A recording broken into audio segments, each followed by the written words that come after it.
ఓం నమ శివాయ. అందరికీ నమస్కారం అండి. భక్తులు ఎప్పుడు ఎవరు ఎలాంటి తప్పులు చేసినా ఆ పరమేశ్వరుడు దగ్గరుండి వారికి తమ తప్పులు తెలిసేలాగా చేసి వారిని సరైన మార్గంలో నడిపిస్తారు. అలాంటి ఒక అద్భుతమైన సందర్భాన్ని ఇప్పుడు మనం తెలుసుకోబోతున్నాము. అంతకంటే ముందుగా నా ఛానల్కి ఒక లైక్ చేయండి. కొత్తగా చూస్తున్నట్టయితే నా ఛానల్ను సబ్స్క్రైబ్ చేసుకోండి. ఇలాంటి మంచి మంచి వీడియోలు మీకు ఎప్పుడూ వస్తూ ఉంటాయి. మీకు తెలియని విషయాలను కూడా ఎన్నో విధాలుగా తెలియచేస్తాను. అజ్ఞానంతో ఉన్న మునులను సరైన దారిలో పెట్టడమే ఈ కథ యొక్క సారాంశం. పరమేశ్వరుడు ఏం చేశారో చూడండి. పూర్వం దారుకావనంలో 7 మునులు వారి భార్యలతో కలిసి ఉండేవారు. వీరంతా ఆ పరమేశ్వరుని సేవ చేస్తూ వారి దినచర్యను మొదలుపెట్టేవారు. అలాంటి వీరంతా తపస్సును ప్రారంభించారు. తపస్సుతో ఎంతో శక్తిని పొందవచ్చన్న విషయాన్ని తెలుసుకున్నారు. ఋషులందరూ తపస్సు చేస్తూ ఉంటే ఋషిపత్నులు మాత్రం స్వామివారి సేవ చేస్తూ భర్తలకు సేవ చేస్తూ జీవించేవారు. ఎటు పరిస్థితిలోనూ ఆ పరమేశ్వరుని సేవను మాత్రం మరిచేవారు కాదు. కాలక్రమేణా మునుల తపస్సు పూర్తయింది. వారి తపశ్శక్తి పెరిగింది. వారు తపశ్శక్తితో పాటు అహంకారం కూడా పెరిగింది. తపశ్శక్తి ఉంది అన్న గర్వంతో శివపూజను మరిచారు. శివపూజ చేస్తున్న వారి భార్యలను కూడా పూజలు చేయవద్దనన్నారు. అదేమిటి అని వారు ప్రశ్నించగా, శక్తివంతులైన భర్తలను మమ్మల్ని కాదని పరపురుషుడైన ఆ శివుణ్ణి పూజిస్తారు ఏమిటి అని అహంకారం చూపించారు. లోకాలకు అధిపతి అయిన మహాశివుణ్ణి పూజించడం పాపం కాదు స్వామి అని చెప్పి ఋషిపత్నులు కనికరించమని అడిగినా కూడా వినలేదు. వారి మూర్ఖత్వాన్ని భరించలేని ఒక ఋషిపత్ని వారిని ఇలా ప్రశ్నించారు. లోకాలకు అధిపతి అయిన ఆ శివుడి ఎక్కడ, మీరు ఎక్కడ? అలాంటిని ఆ శివుణ్ణి పూజ చేయకుండా మేము ఉండలేము అని అంది. ఆ మాటలకు ఆమెను శిలగా మారిపోమని శపించారా ఋషులు. వెంటనే ఆమె శిలగా మారిపోయింది. ఇది చూసిన మిగతా ఋషిపత్నులు కూడా తప్పని పరిస్థితుల్లో శివపూజ మాని భర్తలకు సేవలు చేయడం ప్రారంభించారు. కానీ మనస్సులో మాత్రం ఆ శివుణ్ణి నిరంతరం ధ్యానిస్తూనే ఉండేవారు. అందుకే మన పెద్దలు చెప్తూ ఉంటారు, పూజకు పువ్వులు లేకపోయినా పర్వాలేదు కానీ మనస్సు మాత్రం పూజ మీదే లగ్నమై ఉండాలని. జరుగుతున్నది మొత్తం కైలాసం నుండి పార్వతీ పరమేశ్వరులు ఆ నందీశ్వరులు చూస్తూ ఉన్నారు. శివపూజ మరచి అహంకారంతో ఉన్న భక్తులు అజ్ఞానానికి నంది కోపంతో రంక వేశారు.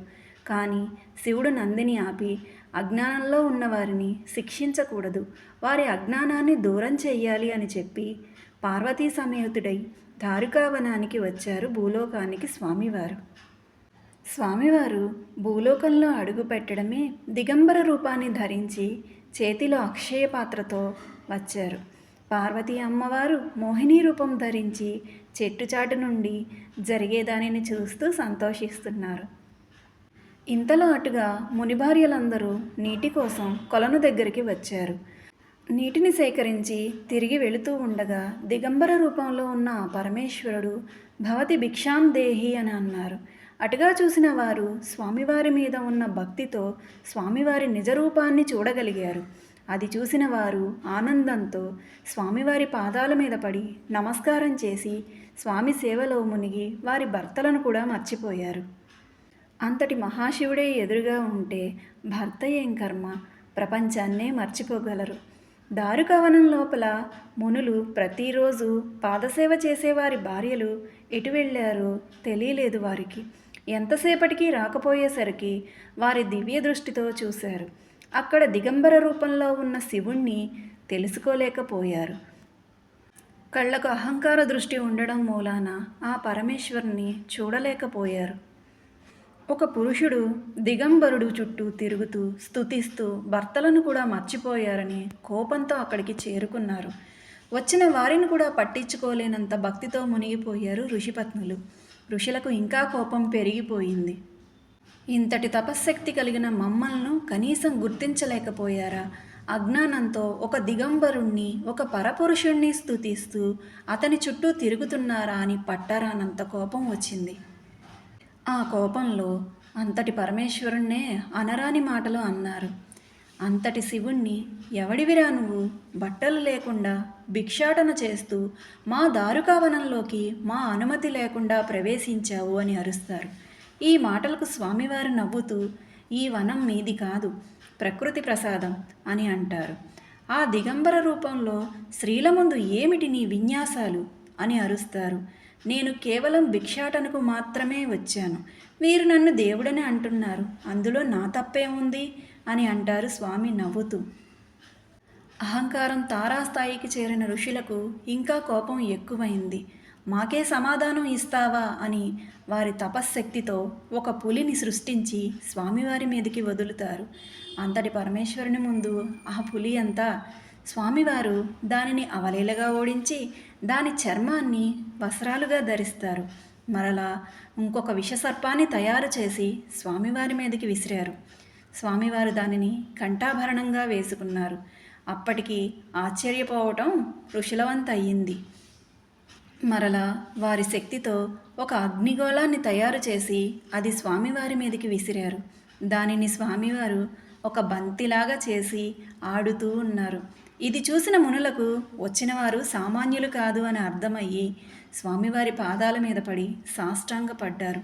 క్షమించమని ప్రాధేయపడ్డారు.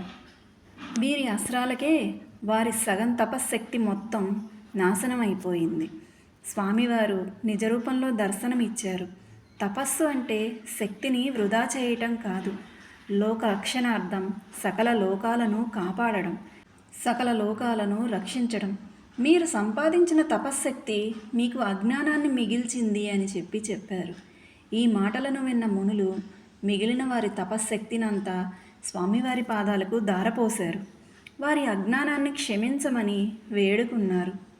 మా అజ్ఞానంతో మీ అంతటి మహాపురుషుణ్ణి అవమానపరిచాము స్వామి, మా పాపాలకు నిశ్చింత లేదు అని ఏడ్చారు.